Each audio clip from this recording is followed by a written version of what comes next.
Retro. Hello there. This is James Arnold Taylor, the voice of Obi-Wan Kenobi, and you're listening to Dennis and Jay on Podcast Stardust. Their behavior is continuously unexpected. So uncivilized.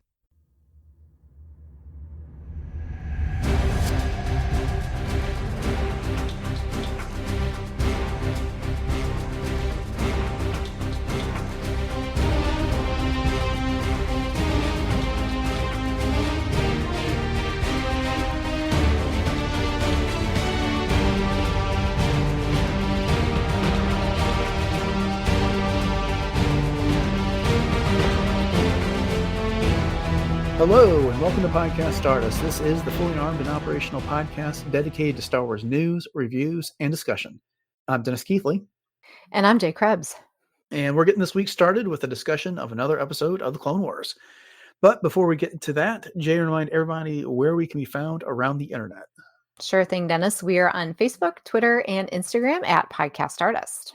All right. The dish is aligned. The signal's boosted to maximum output. The shield is down, and we are now broadcasting to the galaxy. So we are discussing episode 14 from season 1 of the Clone Wars, which is called Defenders of Peace. And it is the second half of the story that started with the last episode, Jedi Crash. Full spoiler discussion. So if you still have had your head in the sand for the Clone Wars after all these years, I guess put your pause and come back later. But with that out of the way, Jay, you want to go ahead and give everyone the summary of this episode? Sure, maybe their head was in a pod. Who knows? There you So go. the Separatists arrive on Meriden as Anakin recovers from his injuries. Fearing that the Separatists would destroy his village if the Jedi are found, Tiwat Ka, the Lurmen village elder, demands the Jedi leave. The Separatists, under the command of Lok Durd, then declare that the Lurmen are now under their protection. However, the Separatists have a more sinister plan in mind for the Lurmen as test subjects for their new weapon, the Defoliator. The Jedi learn of this plan and return to defend the Lurmen before they can be wiped out. However, the defense comes with a philosophical clash between the Lurmen's belief in pacifism and the Jedi belief of defending the innocent. Yes, indeed. So this episode, as I've been mentioning for the past couple of weeks, is one of my all-time favorite episodes of the Clone Wars for multiple reasons.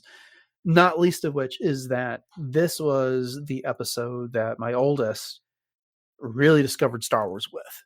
And I will never forget his reaction to Anakin, Ahsoka, and Aayla, plus the clones coming out from the shield and then lighting up their lightsabers to take on the battle droids. You know, it's such a cool shot. And he, 4-year-old him, jumped off the couch and was like, oh, yeah, and got into it. And it was, rest is history from there. Became a diehard Star Wars fan. But as I watched this episode this last time to make notes, I was like, this is a tentpole episode for the Clone Wars, an early episode there. They took their lighting techniques, their animation techniques, the quality of the animation for the action scenes and things like that to a different level with this episode and propelled the quality of the series to a different level than it had been before. It'd been good before, but this one really took it up a notch. Mm-hmm. And first of all, I have to say, I just love the anecdote of your kids, watching the Clone Wars because all those moments are so fleeting. And, as parents, we sometimes wish that we could have those back because it's so much fun to watch Star Wars through our kids' eyes. But no, I'm with you on the leaps and bounds that this particular episode took on all of those things that you just mentioned. And, not only that, but just in the action sequence and the way, you talked about the lighting with the shadowing and, all of the different ways and techniques that they chose to frame different action sequences or, different things that were going on was, definitely leaps and bounds above a lot of the things that we've seen thus far. And, as we know, it just keeps getting better from here. Indeed it does. All right, so let's get into some of these other discussion points that I've got here for us here. This episode marks the introduction of Lok Durd, and really the only appearance of Lok Durd. And why is he important? Well, he is a Nymodian, part of the Trade Federation, and therefore the Separatists. He's been appointed as the governor of this world and this sector, and so he is also the developer of this Defoliator, which we'll find out. But he is voiced by George Takei, also known as Mr. Sulu from Star Trek, and he is the first of the major Star Trek actors to take on a role in Star Wars. So, what did you think about his performance and Lok Durd in general? Well, that's really cool. I guess I didn't realize that piece of trivia. I knew it was George Takei, but I didn't realize that that was, something that was so unique in that it was the first, step over from Trek to Wars, if you will. But Lok Durd, just in general, is the epitome of the guy that you love to hate, kind of a thing. Mm-hmm. He's slimy. He's akin to Jabba in some ways that, he's this big dude that's kind of trying to be something that he's not. But although Jabba was a crime lord, obviously, but for Lok Durd, I think that he was really trying to propel himself up the ladder of the Separatists in that he was trying to get that promotion. My And then my promotion. promotion. But no, I think he was the perfect, piece to put into play in this particular storyline, and expendable, of course, Mm-hmm. and as he should have been, I suppose. But what do you think overall?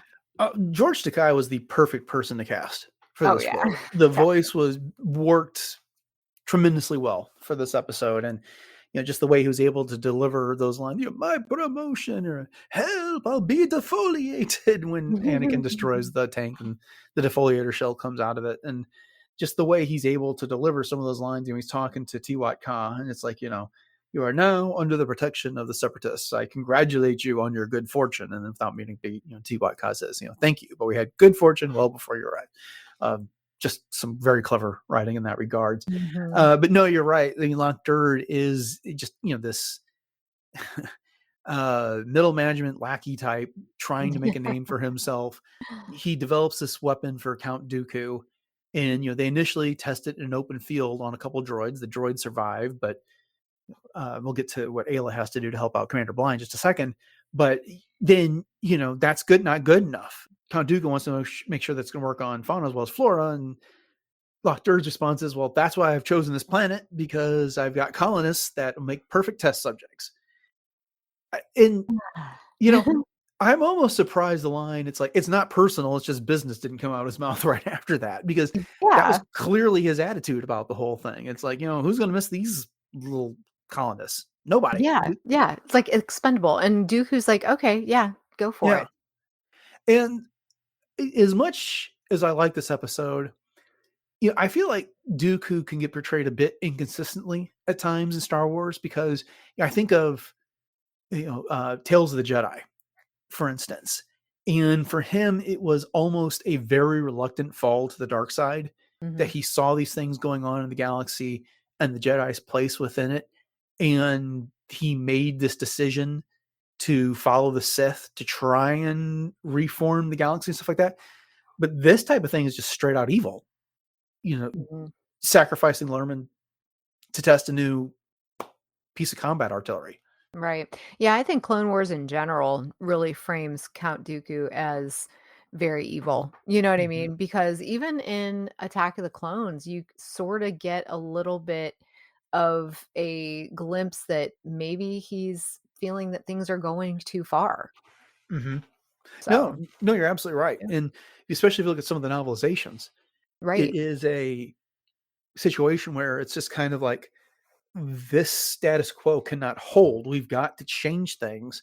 And this is the path forward that will ultimately restore sanity to the galaxy, bring peace, and make an enforceable peace. And it gets away from him. But then when you look at, again, like the point you just made, you look at the Clone Wars, like, no, he just makes some out and out evil decisions as he goes along. So Mhm. let's talk about the defoliator here. So this is the technology that Lok Durd pioneers, and it is basically a modified droid tank that can launch the defoliator shell, and the shell will, wherever it impacts, creates a gigantic wave. It really looks like fire, but it has like no impact on droids, but it destroys all of the plants that are around. We don't actually get to see it destroy any living creatures in this episode, so we still don't know if that technically works. But I got to feel like it's not going to be healthy for anyone who gets impacted by it. Mhm. What do you think about this technology? Well, defoliation is something as a gardener that I'm familiar with anyways, because it's kind of like what you do to try to prevent something from growing. Mm-hmm. And so that's kind of where the name comes from, I'm assuming, but yet it's supposed to it also include, as you said, fauna as well as flora.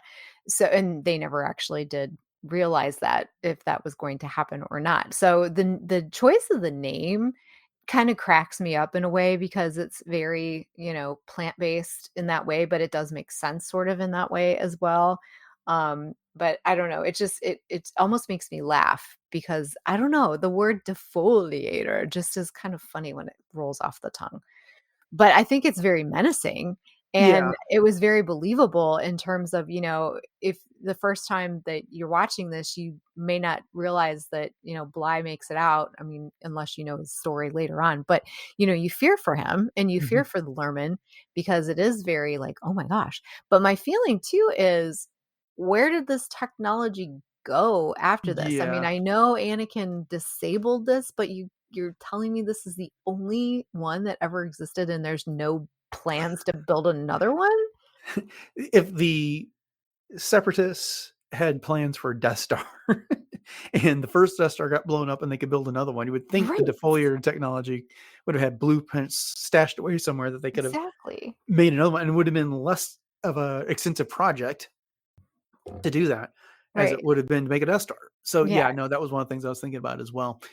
I also kind of feel like this is, takes its inspiration from stuff like napalm, was used in the Mhm. Vietnam War to clear out jungle and expose the Viet Cong. And Yeah. don't come at me with historical accuracy on that because I am not that type of history buff, but I do know some of the basics on that. And so, yeah, there is this thing, and I got to feel like, if it's going to burn down all the plant life, it can't be healthy. I mean, a wave of fire, Right. whether we have a successful test of it or not on living creatures. I can't think this is going to be something that's going to be helpful. It doesn't work on droids, so there's got to be some utility to that in a battle. Mhm. Mhm. But at any rate, no, I found it to be interesting technology and a neat, one of the driving elements of this episode when it came down to it. Oh, sure. Mhm. All right. Well, we were praising the quality of the action in this episode as we started our discussion. And there are a number of really cool scenes in here. We got the probe droid that discovers the Jedi, and it leads to Ahsoka and the clones chasing it down, only for Ayla to step out of the grass and slice the thing in half. Love that shot. Oh, yeah. And then we've got Ayla jumping off the tree, grabbing a vine, and rescuing Commander Bly before the defoliator wave can hit him. Another spectacular action sequence there. The infiltration of the Separatist outposts so that they can steal the shuttle and the shield generators, and then the defense of the Lurmen village itself. Again, there's been some really great action in this series. I think back to Yoda in the first episode where he's essentially taking on the droid army by himself and some of the antics he gets up from leaping droid to droid and things like that. And then we get some of the other great space sequences and things like that.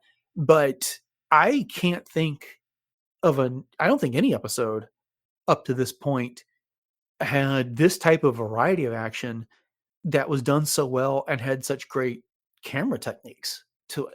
Mhm.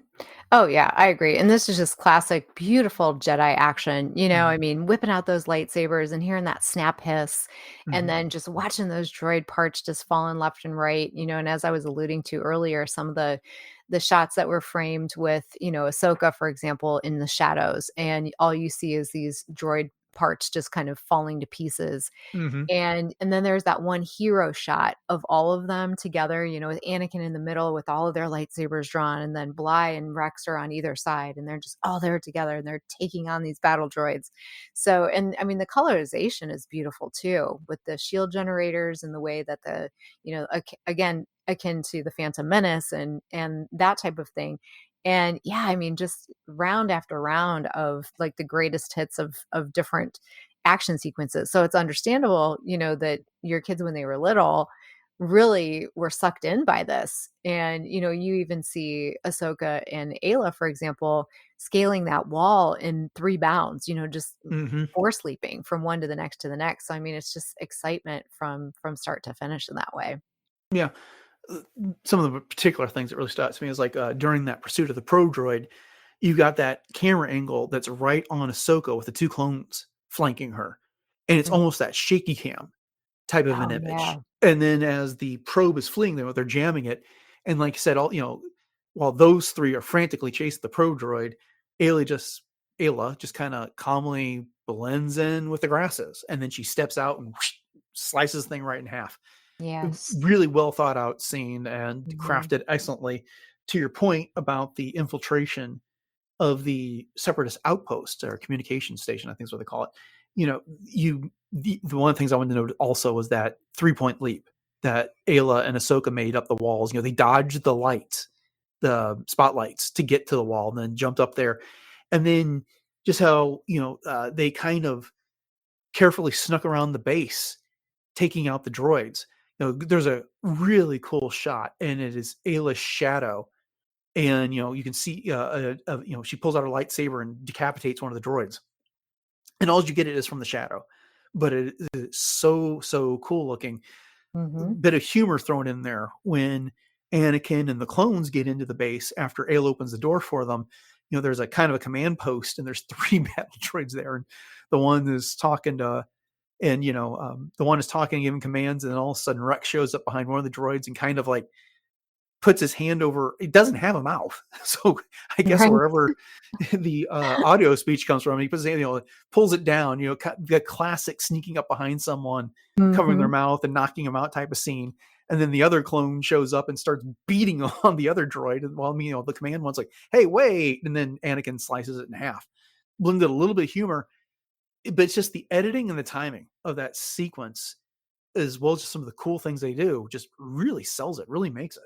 Oh, yeah, and I mean, especially with animation and thinking about just where the animation was at the time with this. I mean, we're talking what, 2012 when this came out, maybe 2011, 2012, So right? been Somewhere in there? 2008, 2009. Oh, was it that early? Oh my Yeah. gosh, yeah. So, I Mhm. mean, we're talking like way, way, way, way back for Yeah. sure.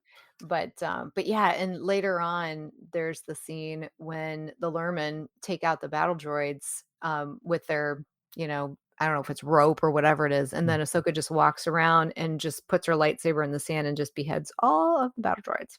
Yeah. Yeah. Beautiful. Indeed. Yeah. Again, the action there is simply fantastic.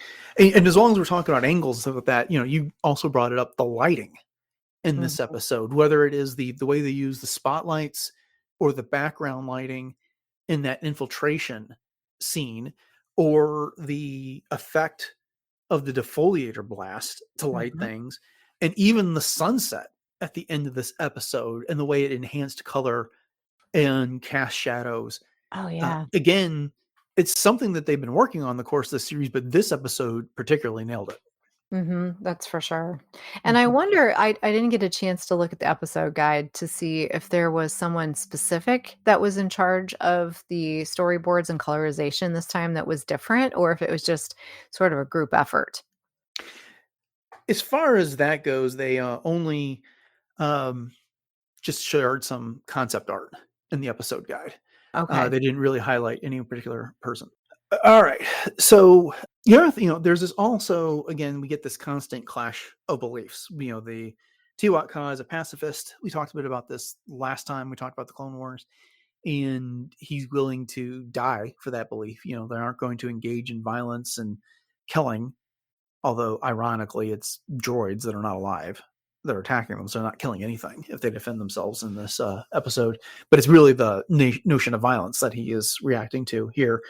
And then there's the Jedi belief of, okay, we respect your beliefs. We're not going to drag you into the war, but we can't let innocent die. So we're asking you to respect our beliefs as we defend you.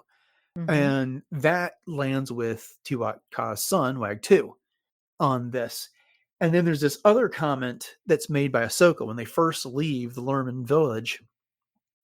When the Separatist shows up, what the clone says is, I can't figure out these Lurmen, not wanting to stand up for themselves, and then Ahsoka immediately says, like, I call it a lack of courage. And then Aayla points out, well, it can take courage to stand up for your beliefs on this. What do you make of all of this discussion of courage and the pacifism and Anakin's plea to stand up for their beliefs and the like? Well, one thing that I always appreciate about the Clone Wars and Star Wars in general is just that it does a good job of highlighting and respecting the fact that there are different beliefs in the galaxy and there's different beliefs everywhere. And that sometimes people have to agree to disagree. Mm-hmm. Sometimes people have to negotiate to agree. And sometimes there's just no room for negotiation, kind of a thing. And so it really does propel that rhetoric forward to even have those kind of discussions with your own children. And I remember that there was a lot of times during the Clone Wars and watching different episodes that I would sit down with my boys afterward and, we'd talk about things that they had seen and, how do you feel about this? And where we live, there's a community that very much follows the same sorts of ideals that the Lurmen do, in that they feel that certain things are left to destiny, quote unquote. And so it does open up a very interesting discussion. And so there's a lot of, as you wrote in our summary, a lot of philosophical debate that can happen here. And there's definitely a clash, but I think that it's always a good thing that Star Wars does that, in that it presents those for us to think about. Yeah. One of the things that occurred to me is that, of course, one of the things we teach our children as they grow older is that resorting to violence is not the first choice when it comes to conflict resolution. That, there's, whether it's everyday life, someone called you a name. Well, you don't necessarily just punch them in the face, right? I mean, there's better nonviolent solution to these things. So anyway, there's a spectrum when it comes down to this. There is pacifism on one end, there's violence on the other. And I think the answer is probably somewhere in the middle. And it can be closer to one of those poles than it can be the other. But WAG 2 disagrees with Tawat Khan. Twat Khan makes the point that, our pacifism is what's allowed to survive for all these generations. Well, that's an interesting point. But if they do nothing here, then their survival is coming to a very abrupt end when the Separatists show up with their Defoliator, right? And so WAG 2 recognizes this, which is that we have to be able to defend ourselves. We don't necessarily have to go out and engage in the war, but we don't necessarily have to lie down our lives just because they show up and they want to take them. Right. On this. And so I don't know if this was an intended message of this episode, but pacifism can be taken to an extreme, just like violence can. Sure. And I think, whether they intended it or not, I think there is a good lesson to be learned here, that you can respect your beliefs. You need to respect everyone else's on this as well. So anyways. Sure. Yeah. And I think, and like I was saying, I just think Star Wars does a good job of making us think about these kinds of things. And also just the fact that there's definitely this generational gap between Tiwat Ka and the rest of Lurmen, WAG 2, and just questioning belief systems, not in a disrespectful way, but in a way that says it's okay to change, kind of a thing too. So I mean, there's that message that could be a takeaway as well. Yeah, I agree. But I think I said last time that we talked about this, that I had a little bit of a problem with the extent that Tiwat Ka was taking their pacifism, because he's making choices on behalf of everybody else, couched in this language as like, this has been our tradition, this has been our way of life. And even at the end of this episode, it's like, yeah, perhaps we do our things, but I wonder at what cost. Well, again, you destroyed a bunch of droids that were you didn't provoke them, you didn't do anything. Making statements like, if it is our destiny to die in your war or to perish in your war, something along those lines, then so be it. Like, really?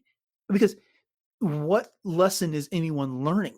At what point does your pacifism gain anything other than the oppressor, the attacker, gets what they want out of this. And in this case, for absolutely nothing. You did nothing to those people. They had no dispute with you, yet they're showing up and they're going to use you as test subjects for their brand new weapon. Right, right. Yeah, I think that So, in this case, there's a line between, preserving the integrity of your beliefs and just being straight up stubborn, you know? yeah. And that's kind of what, Tiwat Ka was doing, was being just stubborn. Yeah. And that's fine. I mean, as we get older, we all get a bit more set in our ways. And that's partially based on experience, right? And what else Mhm. do we know? Sure. Or, past events and color art things. And it's going to be hard to teach an old dog new tricks, so to speak. But at any rate, I just kind of, I as much as I like this episode, it's made me think a lot about the scale of pacifism to violence and Mhm. what is the appropriate landing point on that. And again, you don't go out and fight for violence sake, but it does seem like there is a time and place when you definitely need to defend yourself. Sure. Yeah, and the Jedi are, on that spectrum as well as far as, keepers of the peace, not soldiers, but yet they are. Mhm. So, yeah, it's definitely very philosophical debate indeed. All right. Last thing I want to note is we get an appearance of shield generators in here. Yeah. So, great callback to episode 1, The Phantom Menace Right. here. Yep. That was fun to I see. I was really saying like earlier. that. And, it's Mhm. including the droids getting through the shield and blasting them all up. Yeah, yeah, that's what I brought up earlier about some of the things that were great about the visualization of this and the colors and that throwback for sure. Mhm. All right. Any other final points you want to make before we wrap this episode up? Not really. I just love the fact that it looked like Ahsoka was eating like a cheese stick at the beginning when they were doing their rations. I don't know. It just hit me. I was like, is that string cheese? Very silly observation, but anyway. Kind of I a good, sullen, cowed reaction on her face after Ayla makes that point that, you could say they lack courage, but it does in fact take courage to stand up for what you believe, and just kind of like, Mhm. oh, I walked right into that one. She takes a Right. bite out of her, Yeah. uh, out of her bar there. So yeah, good episode. I can't say enough good things about this, but we got to wrap this one up. So here we go. Yep. All right. Well, then, thank you all for joining us for this episode of Podcast Stardust and our discussion of this episode of the Clone Wars. We hope you had a good time with that. And if you did, then, hit that like, subscribe, follow button, whatever your podcatcher of choice has, and you'll get all the future episodes of Podcast Stardust and our typically Monday reviews of new episodes of the Clone Wars. And then once you've done that, head over to retrozap.com where you can find all previous 805 episodes of the show, as well as other great episodes of shows such as Agents of S.H.I.E.L.D. Case Files, Animaniacast, Brews and Plasters, Dork Lair, Doomcast, Enjoy Stuff, Love, Death, and Robots Plus, Superhero Suite, and Warp Trails.